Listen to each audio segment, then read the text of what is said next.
In acute angle triangle, show that cos A plus cos B plus cos C less than equals to 3/2. देखिए इससे एक analytical approach ऐसे करने के लिए और एक ग्राफिकल अप्रोच है, तो मैं ग्राफिकल अप्रोच से जा रहा हूँ।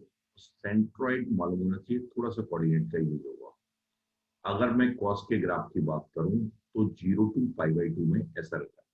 ओके, 0 to π/2 में एक्यूट एंगल ट्राइंगल की है, तो मैंने क्या किया है, कॉस का जो ये वाला जो पार्ट है, ये वाला जो पार्ट है, इसको थोड़ा सा बड़ा बना लिया।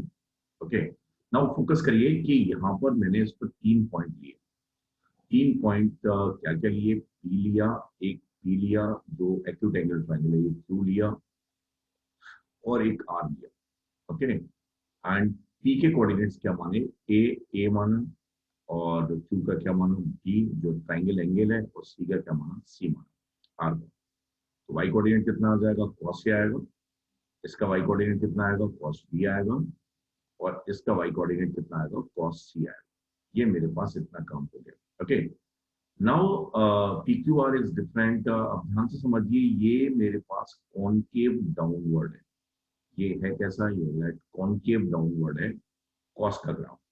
तो ये जो ट्राइंगल बन रहा है पी क्यू आर जो ट्राइंगल बन रहा है, ये इस ट्राइंगल के बारे में बात कर रहा हूँ। तो ध्यान से देखना कि इस ट्राइंगल के अंदर के सभी पॉइंट्स, इस ट्राइंगल के अंदर के सभी पॉइंट्स कर्व से नीचे, ग्राफ से नीचे।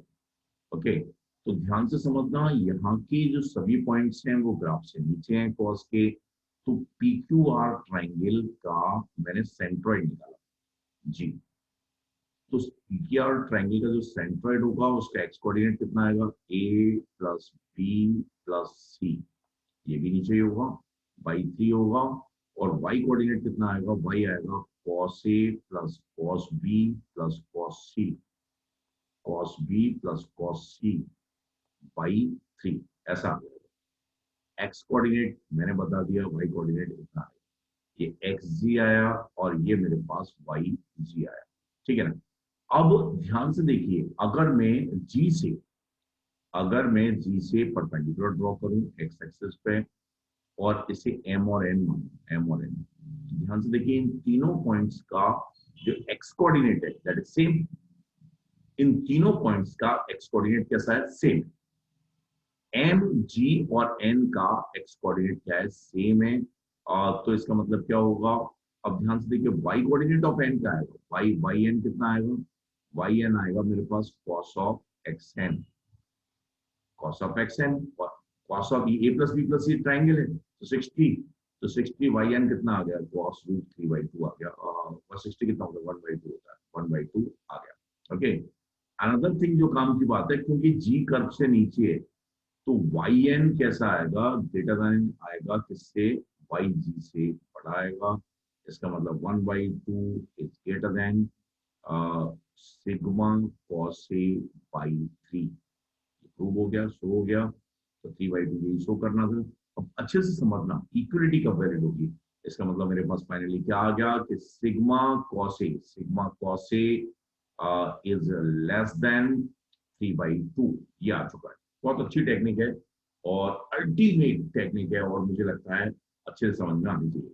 नाउ फोकस हियर, ये इक्वलिटी कब वैलिड होगी, ये इक्वलिटी कब वैलिड होगी, जब ट्राइंगल एबीसी इक्विलेटरल होगा।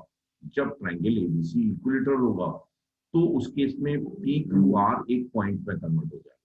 पी क्यू आर और वाई जी और एन एक दूसरे पे मर्ज कर जाएंगे। दोबारा से सुनिए, जब ट्राइंगल एबीसी इक्विलेटरल ट्राइंगल होगा तो जो पी क्यू आर पॉइंट है, पी क्यू आर ट्राइंगल है, वो एक पॉइंट में कन्वर्ट हो जाएगा। सबके एक्स कोऑर्डिनेट सेम हो जाएंगे, एक पॉइंट में कन्वर्ट हो जाएगा। और जो ये जी और एन एक दूसरे में मर्ज हो जाएंगे, उस पॉइंट पर ये इक्वलिटी वैलिड होगी। ओके, तो ये बहुत ही और भी तरीके हैं ऐसे प्रूव करने के, लेकिन ये जो टेक्निक है बहुत ही अल्टीमेट है और बहुत अच्छी टेक्निक है, और ये अगर आती है तो इसके हेल्प से काफी इनइक्वलिटीज शो होती हैं। थोड़ा सा कोऑर्डिनेट का यूज है और सेंट्रॉइड का यूज है, कॉनकेविटी का यूज है, कॉनकेव डाउनवर्ड होता है कॉस का ग्राफ। दैट्स वाई इसके नीचे के जो पॉइंट है इस रीजन में वो सब नीचे ही आएंगे, सेंटर के अंदर के ट्राइंगल के अंदर के सभी पॉइंट्स। तो मुझे लगता है ये समझ आ गया होगा। एंड लेकिन फिर भी अगर कोई डाउट रहता है तो यू कैन आस्क। ओके